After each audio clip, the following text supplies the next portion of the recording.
중간고사부터 제가 왜 이 문제를 냈나 그 의도부터 좀 말씀드리고 이후에 중간고사 이후 우리가 수업 방향에 대해서 설명을 드리도록 하겠습니다. 그걸 이해를 해야지 여러분들이 다음에 뭘 공부하는지 알 수 있게 되겠습니다. 중간고사에서 제가 유다시티 봇이라는 새로운 로봇을 만들어서 여러분들에게 제공을 했고, 크게 이제 두 파트로 나눠서 시험을 냈죠. 그래서 첫 번째는 그냥 일반적인 로스 커맨드 어떻게 쓰는가, 로스 토픽을 찾아서 그 다음에 퍼블리시하고 그 다음 서브스크라이브 하는 그런 내용을 묻는 문제였습니다. 그리고 이제 두 번째, 첫 번째는 대부분 이제 실행을 잘 하신 것 같은데, 두 번째가 컨트롤러를 이제 만드는 부분입니다. 그래서 유다시티 시뮬레이터를 컴파일은 제대로 되고 실행을 되는 것까지는 확인을 하셨을 건데, 문제는 컨트롤러 쪽 파트가 새로 이제 패키지를 생성하면서 하라. 그래서 결국 두 개 파일만 만들면 되는 문제였습니다. 소스 코드는 줬으니까 중요한 거는 CMake 파일, 처음에 CMake 파일을 해서 안에 들어가 있는 게 이제 뭐가 되는가 우리 수업 시간에 했었죠. 그걸 체크를 해야 되는데, 제가 준 내용에는 이제 CMake 파일이 없었죠. 없는 상태에서 자꾸 하면 안 됩니다. 그래서 이제 우리가 자꾸 생기는 거고, 그래서 이제 패키지를 만들고 CMake 파일을 만들면 이제 컴파일은 되는데, 자, 컴파일 되고 난 다음에 실행할 때 또 문제가 런치 파일이 없는 거죠. 그래서 런치 파일하고 두 개만 파일을 만들어라, 이제 그 얘기였습니다. 그걸 없이 이제 자꾸 하면 오류가 생기고 그런 문제가 생겼는데, 그래서 허스키 우리가 로봇을 샘플을 가지고 여러분들 사용하라 그렇게 했습니다. 그래서 허스키 로봇에 똑같이 이런 형태로 돼 있었습니다. 그래서 그 파일을 가지고 여러분들 유다시티 봇을 가지고 이제 런치 파일을 이렇게 만들면 됩니다. 살펴보면 런치 파일에 이제 UEG에서 사용하는 환경, 아규먼트를 설정을 하면 되고, 뭐 이거는 뭐 여기에 있는 싱글 필러 우리가 기둥 있는 거 그거를 이제 모양을 보여드렸으니까 그걸 이용하고, 자, 그 다음에 이제 empty world 그 가제보 환경을 띄우면 되겠죠. 자, 그러고 난 다음에 컨트롤러 노드를 만들어 줍니다. 그렇게 해서 노드가 지금 두 개가 있는데, 컨트롤러 쪽에 노드가 있고, 그 다음에 RBG를 실행시키는 거. RBG는 실행시켜 나중에 이제 뒤에 그걸 확인하는 측면에서 실행을 시키는 거라고 생각하면 되겠습니다. 그래서 이제 허스키 로봇에 해봤으니까 그 런치 파일을 그대로 이제 참조해서 하면 충분히 실행을 시킬 수가 있고, 중요한 거는 이제 카메라를 쓸 필요 없고 우리가 레이저 센서만 쓰면 됩니다. 자, 근데 이제 그 와중에 레이저 센서가 안 살죠. 레이저를 살려라는데, 그게 이제 쭉 따라가 보면 저희가 이제 여기 유다시티 봇 컨트롤러 쪽하고 그 다음에 empty world 이제 그거를 실행을 시키죠. 그렇게 할 때 유다시티 봇에 들어가면 런치 파일에 실행을 시키고, 여기 들어가면 이제 empty world하고 유다시티 world 여기에 이제 실행이 될 겁니다. 자, 근데 그거를 다 활성화해도 잘 안 되죠. 그게 왜 그러냐면, 자, 여기에서 제가 수업 시간에 설명드렸지만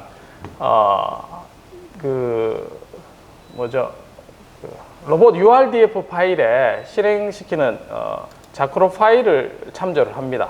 그래서 이제 여기 파일에 들어가면 로봇이 어떻게 생겼고 어떻게 쓴다는 게 이제 이 안에 파일이 다 있습니다. 그래서 결국은 여기에 레이저 센서에 보면 여기 add 레이저 센서라고 되어 있죠. 이걸 true로 바꿔주면 문제가 해결됩니다. 이거를 이제 디렉터리 찾아가면서 금방 이제 확인할 수 있는 분은 해결했을 텐데, 대부분 요거를 잘 못 찾는 것 같아요. 그래서 요건 아규먼트로 true로 되어 있으니까 위에서 해도 이제 요 문제는 해결이 될 수가 있습니다.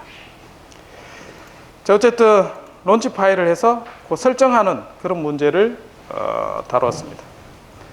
자, 일단은 그렇게 해서 실행한 거를 이제 확인하러 한번 보겠습니다. 자, 그리고 이제 파라메타를 우리가 건드리는데, 여기 보면 유다시티 봇이 아니고 컨트롤러죠.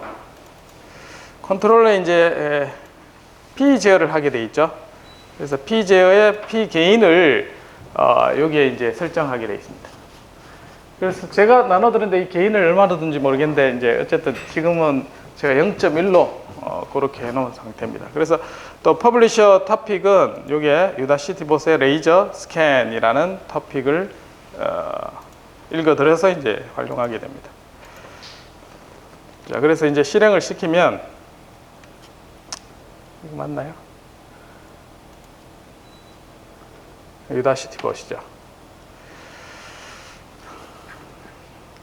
자, 결과가 이제 이렇게 이제 필라를 이렇게 따라가도록 이렇게 되어 있습니다. 그래서 이제 이렇게 추정해서 접근하면 이제 성공하는 거였습니다. 문제가. 그런데 이제 이게 제대로 실행이 안 되고. 근데 여기 보면 제가 게인을 0.1로 뒀으니까 거리가 짧아지면 짧아질수록 그 게인이 작아져서 이제 속력이 어떻게 되면 점점 줄어듭니다. 그래서 제가 게인을 한번 키워볼게요.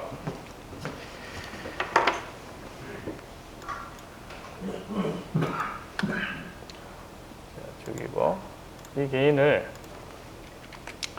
지금은 그 기둥을 따라가는 걸 보이고 있었죠. 그래서 이 게인을 좀 키워서 0.5로 한번 해보도록 하겠습니다.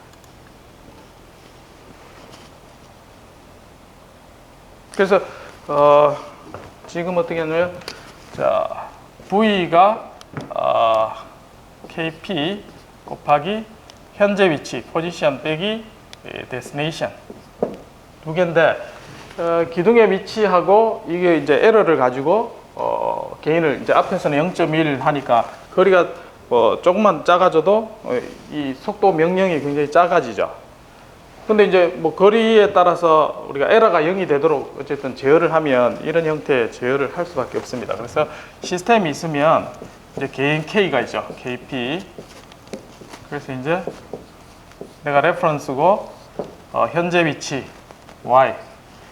Y에서 R 빼기 Y가 0이 되도록 게인을 곱해서 이제 시스템에 전달하는 이런 형태의 제어를 하고 있습니다. 그래서 게인을 키워오면 어떻게 되느냐? 자, 아까는 0.1이었는데 지금 보면 자, 기둥을 발견했음에도 불구하고 얘가 이제 틀지 못합니다. 그냥 쭉 직진해 버려요. 신기하죠? 제어를 제대로 못하고 얘는 기둥을 왜 발견했는지 어떻게 아냐면 여기에 이제 필러 위치하고 이 데이터가 다 나오거든요. 그 센서로 나오는데 자, 이렇게 해서 얘가 0.5로 게인을 키우니까 얘 못 쫓아갑니다. 그래서 내 문제 출제 의도는 게인을 튜닝해서 어쨌든 처음에 세팅했는 값으로 하면 얘가 못 쫓아갑니다. 그래서 얘가 왜 그런가? 허스키 로봇은 됩니다. 근데 얘는 안 돼. 뭐가 다를까요?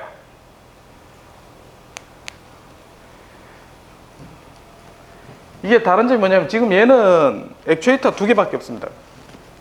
앞에는 이제 보조 바퀴고 2개 바퀴를 가지고 속도 차이로 의해서 회전을 합니다. 그러면 속도 제어를 하지만 회전도 물론 하게 되죠. 근데 이제 회전도 마찬가지 K 세타 해서 세타 레퍼런스 빼기 세타 자 이런 식으로 이제 제어를 하는데 자 장애물을 우리가 목표 지점을 발견을 했으면 그거는 에러를 가지고 게인을 곱해서 이제 틀어야 되는데 지금 제어 입력 값이 2개 따로 주는 허스키는 2개 따로 줍니다. 근데 얘는 바퀴 2개만 있기 때문에 속도가 빨리 가라 이런 명령을 지금 게인을 키워서 이게 주도적으로 움직이죠. 그러면 이 회전에 대한 영향을 못 줍니다. 그것 때문에 얘가 이제 제어가 잘 안 됩니다.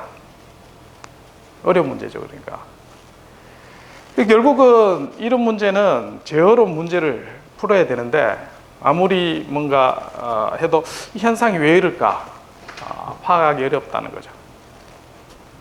그래서 현장에서도 이런 일이 많이 발생합니다. 실제로 제어 문제로 분석하고 풀어야 될 어려운 문제임에도 불구하고 원인을 모르고 접근하기 어려운 이런 어려움이 있습니다. 자, 지금 우리가 다뤄야 될 게 그래서 중간고사 전까지는 인베디드 시스템에 대해서 우리가 전반적으로 이제 좀 로스를 이용해서 살펴봤다 그러면 그럼 세부적으로 이제 실제적인 문제를 다뤄야 되는데 이 문제를 어떻게 해결을 해야 되는가. 이론적인 백그라운드가 없이는 이건 해결을 하기 힘듭니다. 그래서 여러분들이 학위 논문을 쓰고자 하면 이제 깊이 있게 이런 문제를 다뤄야 된다는 거죠. 이걸 모르고는 해결하기 어렵습니다. 어쨌든 0.1로 했을 때는 얘가 천천히 가지만 따라가는 걸 확인을 할 수 있었습니다. 자, 혹시 중간고사에 대해서 질문 있습니까? 그 패키지 좀 연습한다고 좀 받아가신 분은 좀 되던가요? 안 해보셨네. 예, 있을 때 한번 해보시고. 그리고 터틀봇을 구매를 했습니다. 7개. 그래서 이제 여러분들이 실제 인베드 시스템에 올려서 여러 가지 자율주행이라든지 이런 제어 문제를 실제 실험을 해볼 수 있게 되었습니다. 그래서 중간고사 이후 스케줄을 보면 우리가 이제 7주가 남았는데 7주가 남았는데 이제 얘를 4주하고 3주 이렇게 이제 나누도록 하겠습니다. 4주 동안은 제어 이론에 대해서 배우게 될 겁니다. 맞죠? 왜 시스템의 제어 이론 중에서도 이제 제일 중요한 게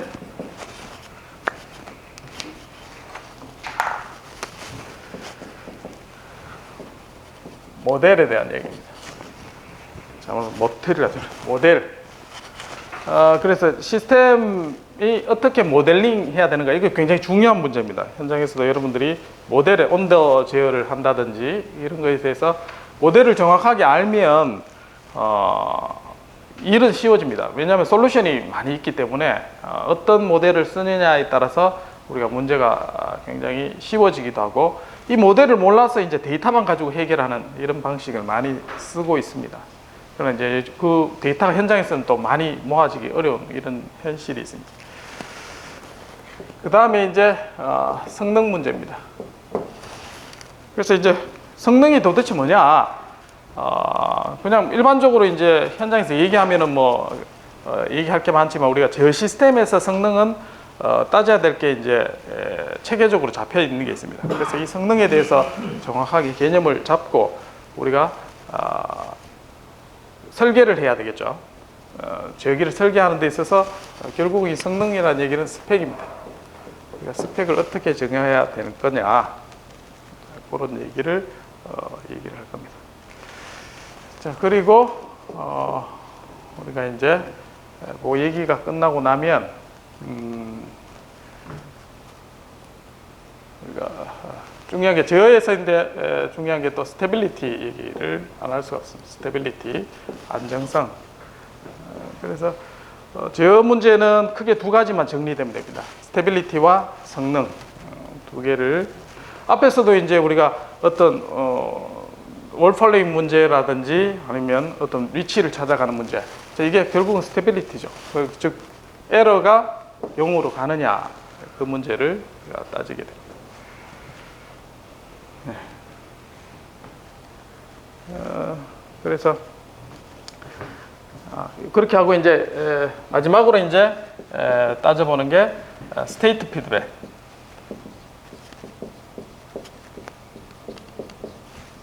상태 개환이란 개념을 가지고 제기 설계하는 문제, 설계 문제, 디자인. 그러니까 여러분 학위 논문 쓸 때도 마찬가지, 문제가 있으면 문제가 뭔지 분석을 하죠. 그래가지고 내가 이 문제를 어떻게 해결하고 목표를 잡아야 되겠죠. 그래서 목표를 잡고 그러면 이제 분석을 하고 난 다음에 거기에 스펙에 맞도록 설계하는 그 과정을 이제 쭉 해서 4주 동안 이런 내용을 다룹니다. 그래서 기본적인 물론 이제 우리가 인베드 시스템이라고는 하지만 실제적인 현장에서 제어 문제를 일반적으로 다룰 수 있는 기초를 4주 동안 배우고, 그다음 3주 남은 시간에는 이제 터틀봇을 가지고 실제 여러분들 자유로운 주제, 월팔로잉 하셔도 되고, 그다음 필러 트래킹 하는 문제, 또는 내비게이션 문제, 다양하게 여러분 설정해서 그렇게 진행하도록. 저는 이제 개별로 하는 게 아니라 2명이 한 조가 돼서 진행하는 형태로 하도록 하겠습니다. 그렇게 해서 마지막에 최종 발표하는 걸로 한 학기 마무리 짓도록 하겠습니다. 자, 중간고사 이후에 대해서 질문 있습니까?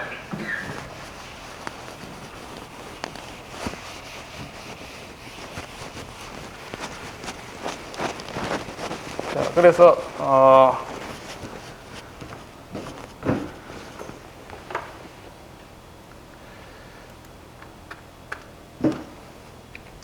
우리가 지난번에 했던 월폴링 문제를 한번 볼게요.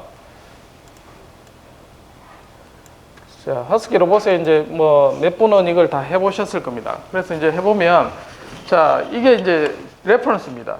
그리고 레퍼런스가 갑자기 바뀌었죠. 자, 그러면 얘가 이제 똑바로 가는 게 아니라 출렁거리면서 왔다 갔다 하면서 이렇게 수렴합니다.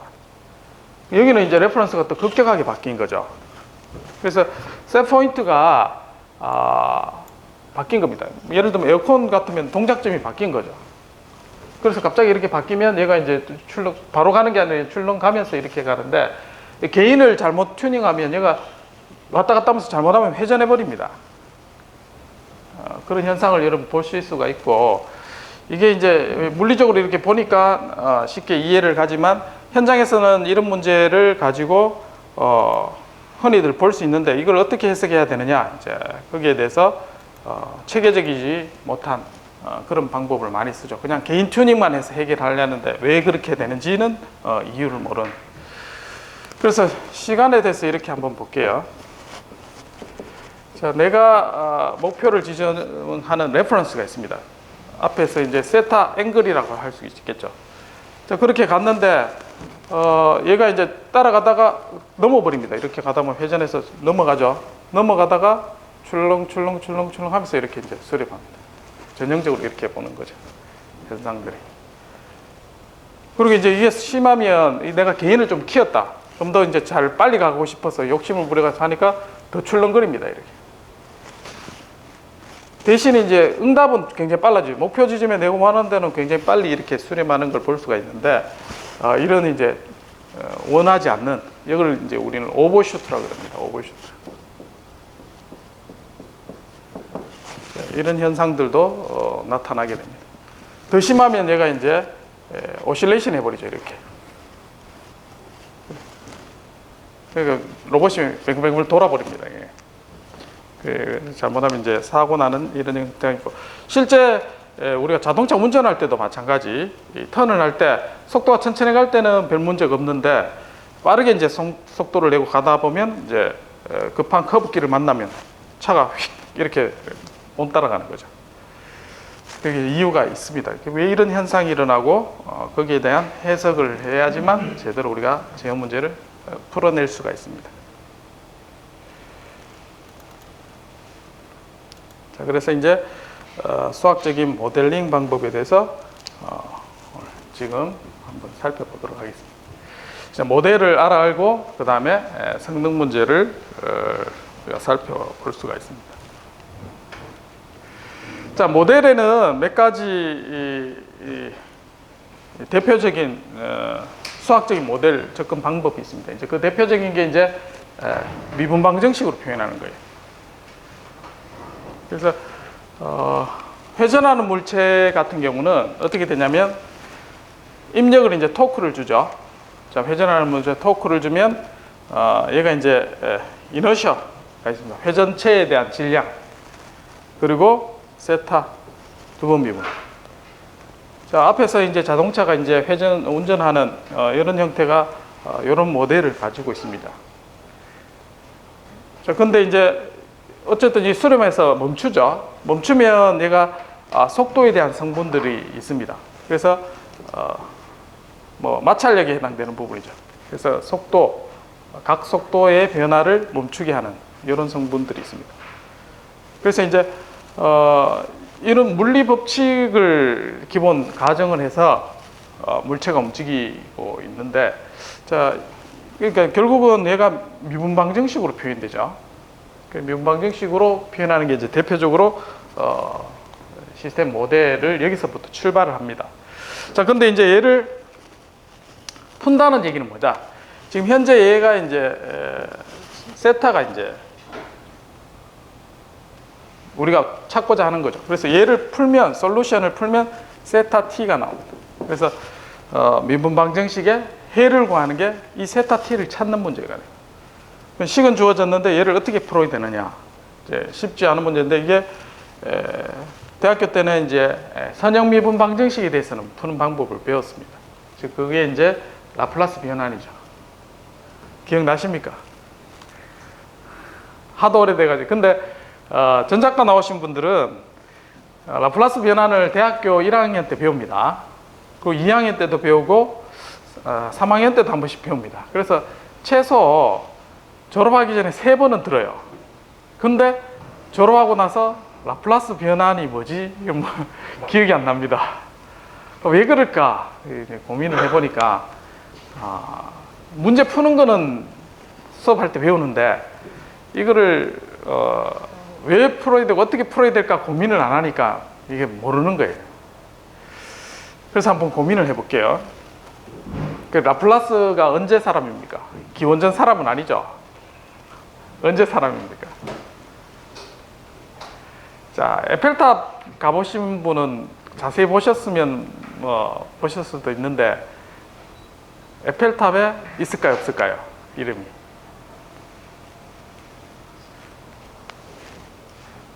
한번 기회 되면 가시면 한번 보시기 바랍니다. 에펠탑에 어디에 있는지. 자, 그래서 이제 그 세워질 때 그 당시에 프랑스에서 이제 수학적으로 업적을 남긴 사람들을 중간에 이름을 쫙 새겨놨어요. 그렇게 해서 그러니까 뭐 그게 오래된 사람은 아니죠. 그 어떤 고민을 이걸 문제를 풀기 위해서 어떤 고민을 했을까? 그래서 미분 방정식을 얘를 풀어야 되는데 변환을 합니다. 변환을 해서 이 변환을 하게 되는데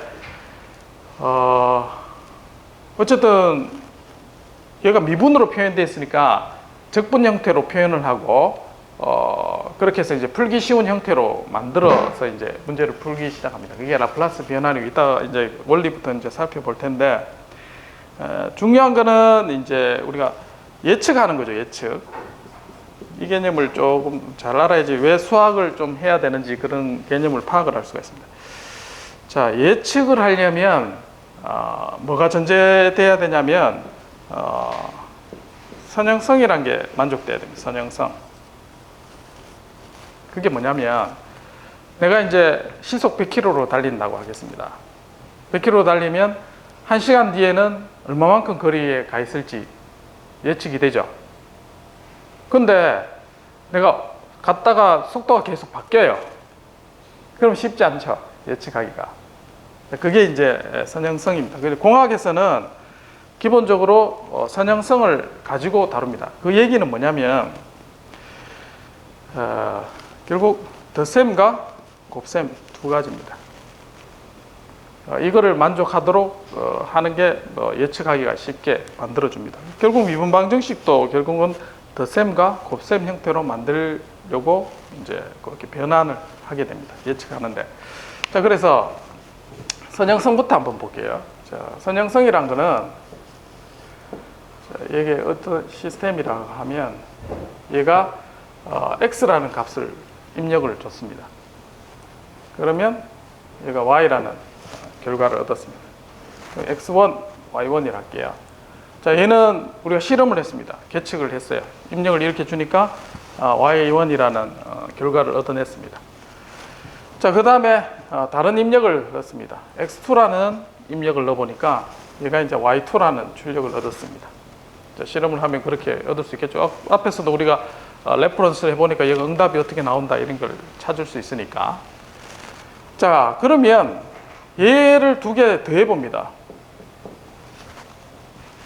그러면 결과가 y1 더하기 y2가 과연 될까? 자, 그게 만족되면 선형성의 덧셈 법칙을 만족하는 겁니다, 이게. 자, 그 다음에 얘를 a를 곱해요, x1에다가. 그러면 결과에도 ay1이 될까? 그래서 이제 이게 두 개가 이게 이제 호모지니티, 그 다음에 슈퍼포지션, 두 개 합쳐서 이제 선형성이라고 합니다. 그래서 예측을 하기 위한 방법인데, 예를 들면 이렇게 해보겠습니다. 이게 시스템이 y는 x 더하기 1이라고 있습니다. 안에 시스템이. 얘는 입력이 들어오면 무조건 더하기 1로 해줍니다. 자, 그러면 내가 1이라는 값을 넣고 2라는 값을 넣어요. 그러면 각각의 출력은 어떻게 됩니까? 2, 3이 되죠. 맞습니까? 자, 그러면 두 개 더해서 3을 넣습니다. 그럼 얘가 예측하기로는 5가 되기를 원하는데 어떻게 됐어요? 4가 됐죠. 안 맞죠? 얘하고 안 맞습니다. 그러면 얘는 선형이 아닙니다. 자, 곱셈을 한번 해볼게요. 자, 여기다가 4를 곱해볼게요. 자, 4를 곱해서 해보면 얘는 어떻게 돼요? 4 곱한다다가 더하기 4가 더해지죠. 얘도 안 맞습니다. 자, 그런 식으로 우리가 선형인지 아닌지는 덧셈과 곱셈 법칙을 만족해야 되는데, 이걸 일반화시켜서 쓰면 어떻게 되냐면, 자, 알파의 x1, 베타의 x2 한 결과가 어떻게 되냐면 알파의 y1 더하기 베타의 y2가 되는 게, 성립하는 게 선형성입니다. 그 결과가. 그래서 어떤 시스템이 선형이냐 아니냐는 덧셈과 곱셈 법칙을 이렇게 논리적으로 숫자를 대입해보고 확인해보면 돼요. 이해하시겠죠? 자, 그래서 중간고사 이후에 뭐 시험을 한번 칠 수도 있는데, 시험 치게 되면 선형성 문제는 꼭 냅니다. 제가 선형인지 아닌지 물어보는 거, 이게 중요한 우리가 선형성에 대한 얘기입니다. 자, 이거부터 우리가 해야 되는데, 지금은 뭘 하냐면 J 세타 2 닷 D 세타 2분은 토크다. 어쨌든 미분방정식 풀려고 하는 겁니다.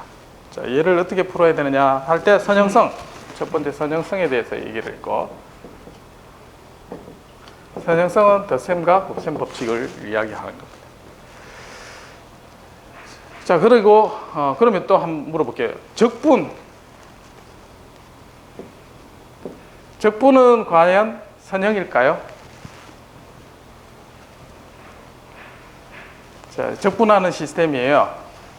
그럼 덧셈 했는 게 나중에 결과에 덧셈 했는 거하고 같습니까? 다릅니까?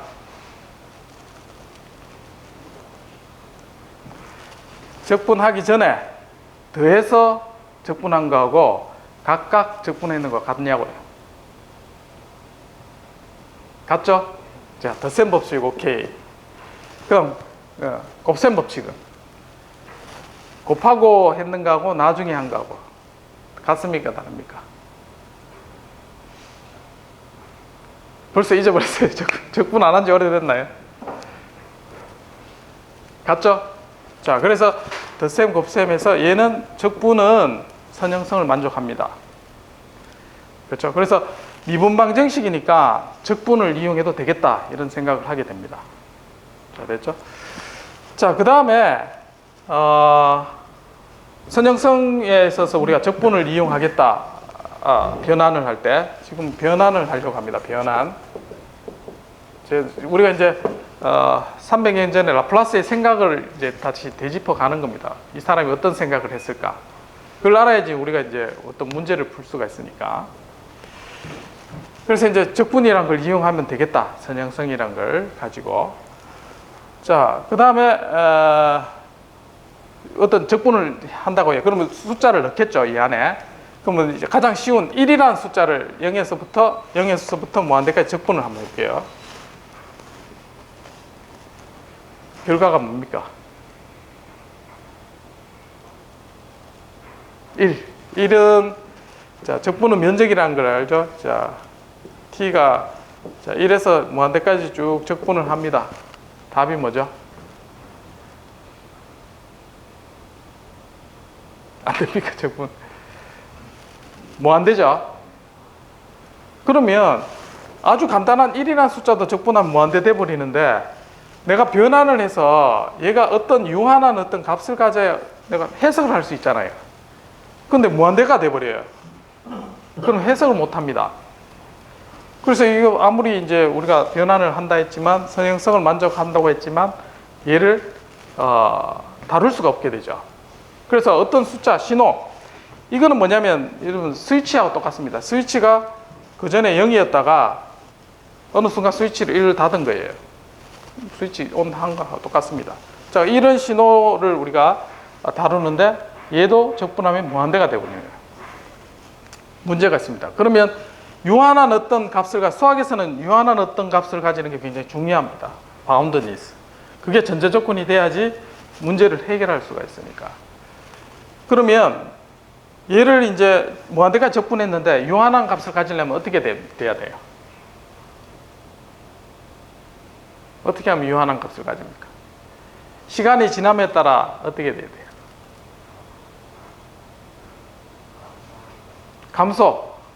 감소하기만 하면 되는 게 아니라 조금이라도 남아있으면 안 되죠.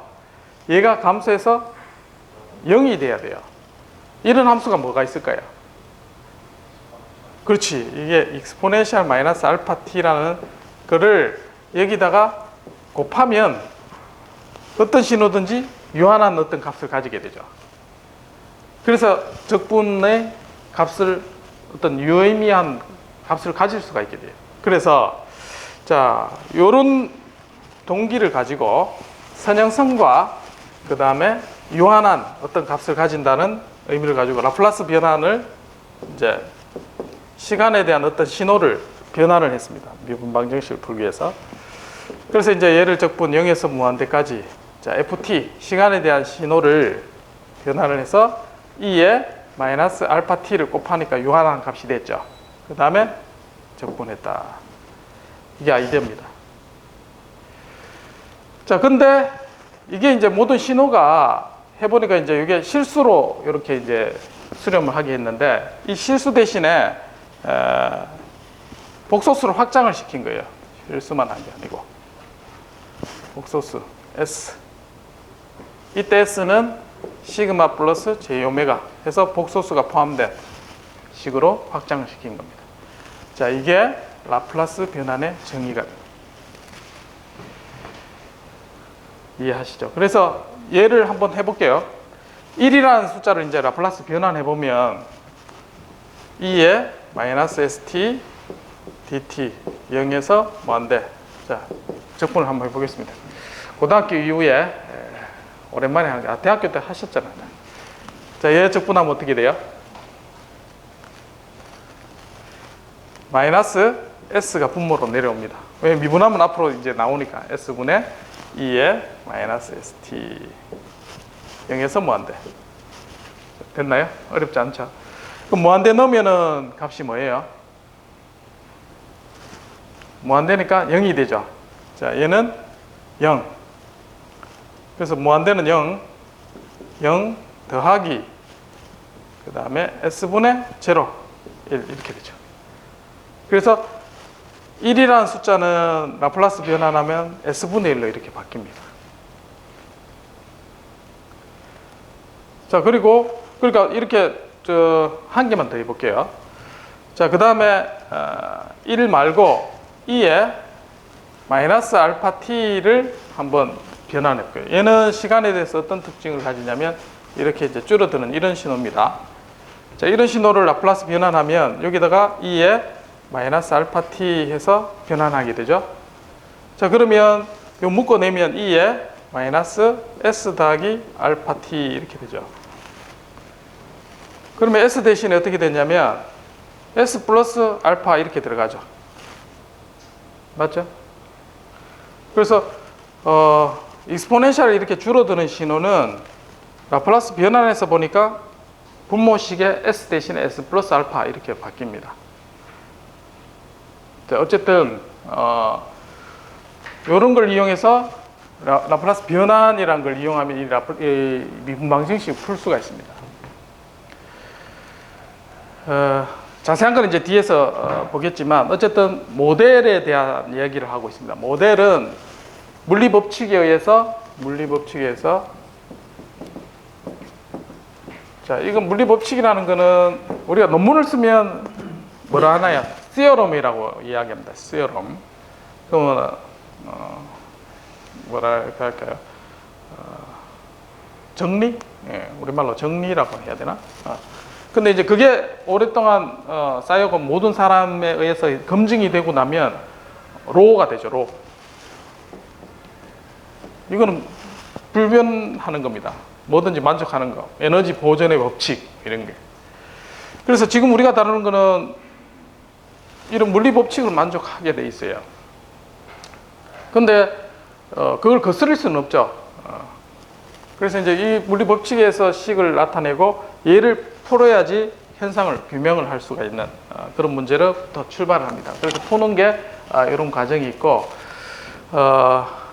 과거에는 이거를 2차 미분 방정식만 있는 게 아니라 자연계에는 고차 미분 방정식이 있습니다. 세타의 n번 미분 더하기 b의 세타의 n-3번 미분, 이렇게 해서 이제 고차 미분 방정식까지 있습니다. 자, 그러면 자, 2차 미분 방식도 이따가 풀어보겠지만 이 고차 미분 방정식을 풀기는 어렵습니다. 그럼 지금 사람 손으로도 이제 지금 2차도 지금 잘 못 푸는데 이 고차 미분 방식을 어떻게 풀어야 되느냐? 컴퓨터를 이제 기술이 발달해서 이제 이 고차 미분 방정식도 이제 지금 풀게 하는데, 그냥 얘를 풀기에는 컴퓨터도 오차가 많습니다. 그래서 얘를 어떻게 아이디어를 내냐면 상태 방정식이라는 걸로 만들어요. 얘를. 그러니까 시스템을 우리가 다루는데 이 시스템의 변화를, 물리 법칙을 표현하는 최소한의 컴포넌트, 그거를 우리가 상태라고, 그 상태를 가지고 미분 방정식을 표현합니다. 그렇게 표현하면 어떻게 되면 이 고차 미분 방정식이, 여러분 뭐 대학교 때 고차 미분 방식 배웠을 겁니다. 굉장히 어렵게 풀리고 한데, 자, 요거는 이제 과거 이제 우리가 이렇게 푸는 게 주파수 영역에서 풀어가는 겁니다. 그 주파수 영역에서 푸는 거는 이제 한계가 있습니다. 그래서 시간 영역에서 상태 방정식으로 풀면 어떤 효과가 있냐면, 자, 1차 미분 방정식을 1차 미방을 n개로 쪼개줍니다. 1차 미분 방식. 그러면 컴퓨터는 1차 미분 방식 쉽게 풀어요. 어떻게 푸느냐? x 미분을 어떻게 표현하냐면, 자, x에 k 플러스 한 번째 빼기 xk 번째 빼기 시간 변화, 이게 미분의 정의죠. 이거를 이제 오일러 메소드랍니다. 오일러가 제안한 미분 방정식을, 미분을 표현하는 방법. 근데 여기는 오차가 있습니다. 급격하게 바뀌거나 이런 거에 대해서는 오차를 분명히 갖고 있습니다. 그래서 1차 미분 방정식은 비록 오차를 가지고 있지만, 만약에 이걸 고차 미분 방정식을 두 번 미분 구하시오 하면 어떻게 되겠어요? 그럼 앞에서 구했던 1차 미분의 k 플러스 1 또 이렇게 하게 되겠죠. 그러면 오차가 계속 누적됩니다. 그래서 이렇게는 컴퓨터로 못 씁니다. 그래서 1차 미분 방정식을 n개를 만든다는 거죠. 그래서 얘가 뭐냐면 연립 미분 방정식이 되는 겁니다. 그래서 전 세계적으로 이제 고등학교 교육 과정에 목표는 어디에 있냐면 미적분학으로 그거를 가지고 있어요. 근데 실생활에서 미적분학 쓰지도 않는데, 여러분들 했겠지만 안 쓰죠, 많이. 근데 그걸 죽을 똥살똥 공부를 왜 하느냐? 근데 역사적으로 쭉 수학이 보면 가장 논리적이고 확실하게 체계적으로 정리된 게 미적분학 분야입니다, 지금.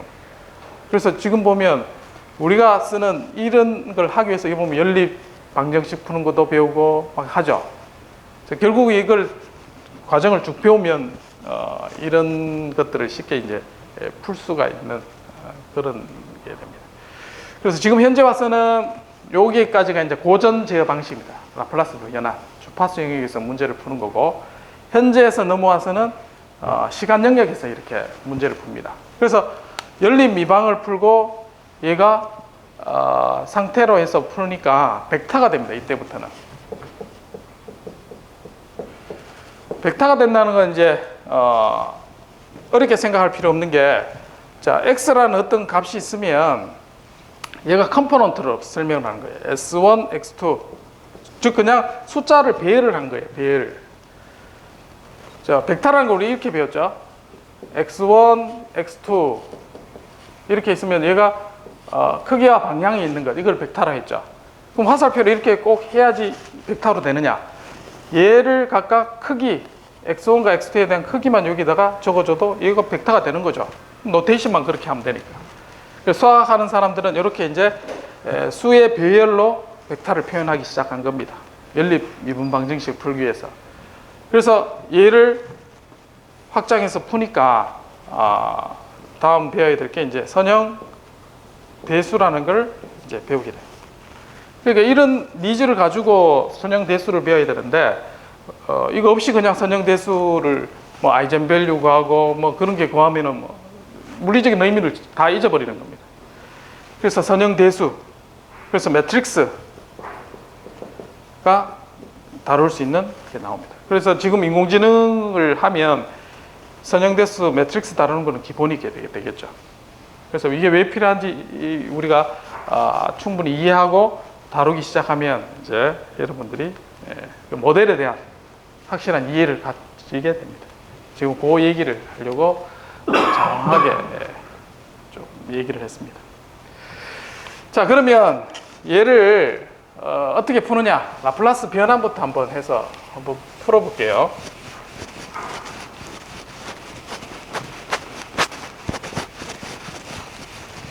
자, 2차 미분 방정식은 지금 당장 풀기가 어렵죠. 여러분 지금 라플라스 변환 기억도 안 나는데 2차 미분 방정식 풀어놓으면 또 못 푸니까. 자, 1차 미분 방정식부터 풀어볼게요. 자, y의 미분 ay는 0. 자, 이건 어떻게 풀까요?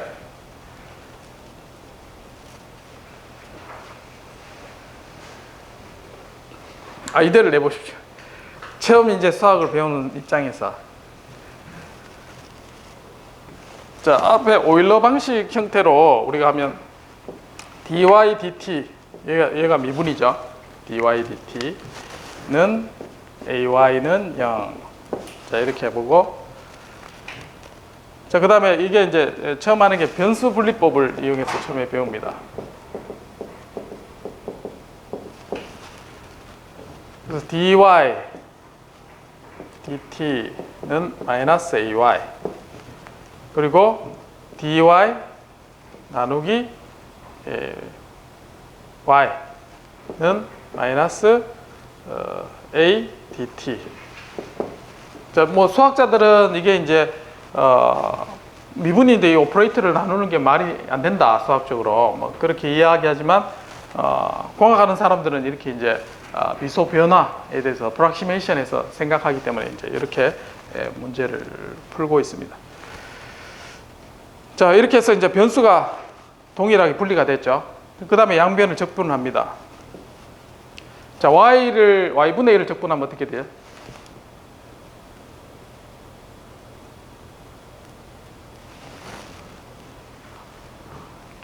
뭡니까? 자, 봤는데 이제 생소하게 느껴져요. 로그입니다. 로그 y가 미분하면 y분의 1이 됐습니다. 이제 기억나요? 네. 로그 y, 그 다음에 플러스니까 뭐 어쨌든 얘가 그 다음에 상수가 나오겠죠 뒤에. 그 다음에 얘는 t에 대해서 하니까 at 플러스 c. 자, 이렇게 됐나요?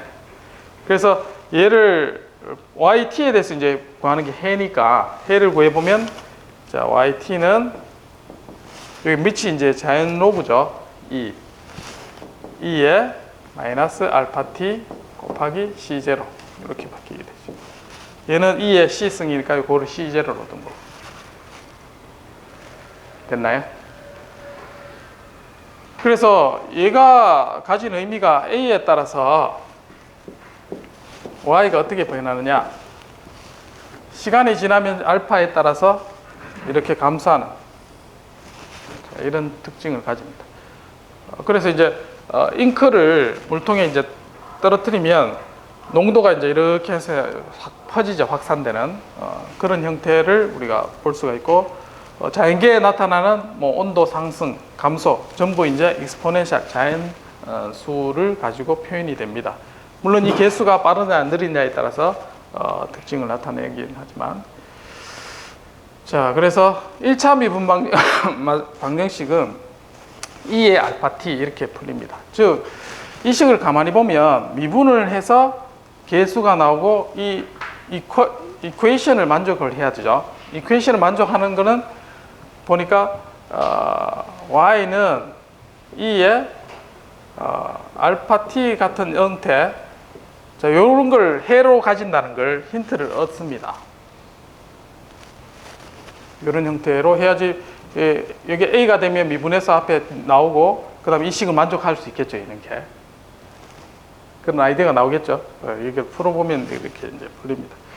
자, 이런 아이디어를 가지고 이제 지금 2차 미분 방정식을 풀는 노력을 합니다. 그래서 얘가 이런 형태가 두 개 가진다 하는 거예요. C1, C2, E의 베타 T 두 개 있으니까.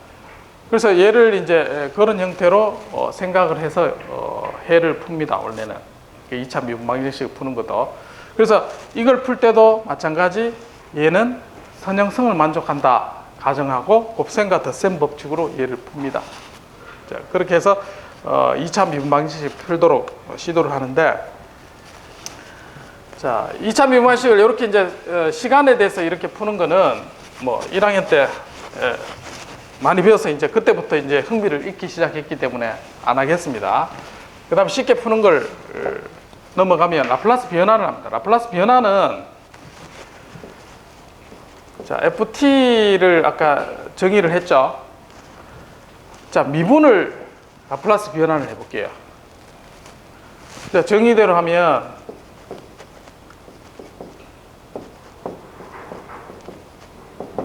자, 어떻게 되나요? 미분하고 있으면 고등학교 때 나왔는 게 그 다음 뭐죠? 이걸 무슨 적분이랍니까? 두 개 곱해진 거 적분할 때. 지금 자녀들이 고등학생이 아직 없는 모양이네요. 공부를 안 하시는 모양이네요. 공부해야 됩니다. 나중에 가르쳐 주려면 기억이 새록새록 나야 됩니다. 지금.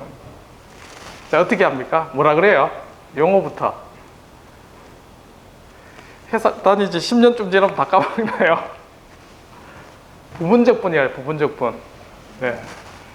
어떻게 해요? 부분적분? 앞에 그 적분 F, 그 다음에 E에 마이너스 ST 0에서 뭐한데 빼기, 그 다음에 미분이죠. 마이너스 S, E에 마이너스 ST. 맞습니까? 적분하고 뒤에 거 미분해서 이게 부분적분의 공식이죠. 요거는 두 개 함수를 미분하면 앞에 거 미분, 뒤에 거 더하기 뒤에 거 미분, 이걸 적용한 거예요. 이거 양변 적분하면 이게 되는 거죠.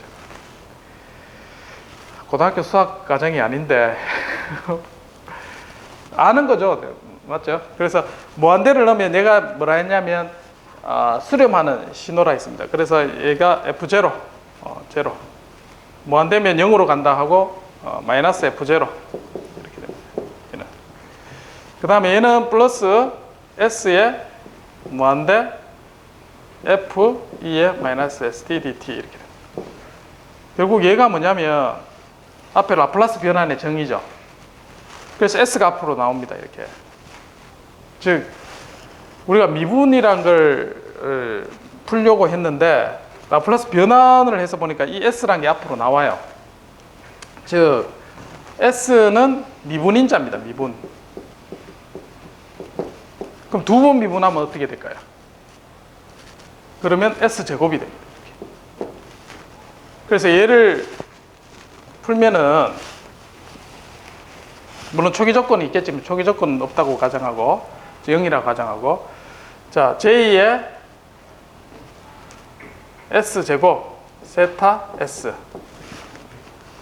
그 다음에 한 번 미분은 D의 S의 세타,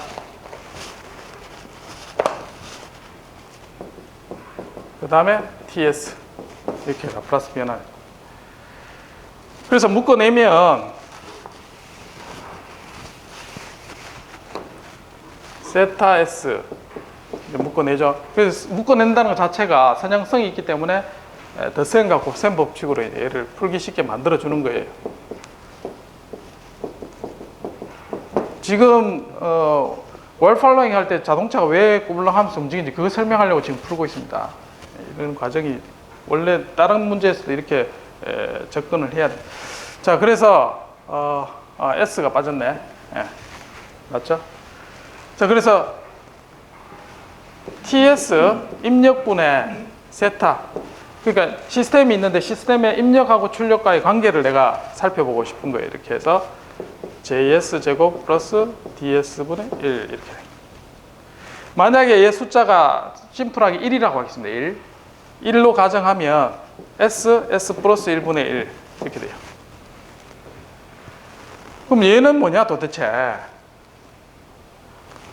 분리를 해볼게요. 분수식은 분리를 해야 해석이 쉽습니다. 그래서 S 플러스 1 A, S 플러스 1분의 B.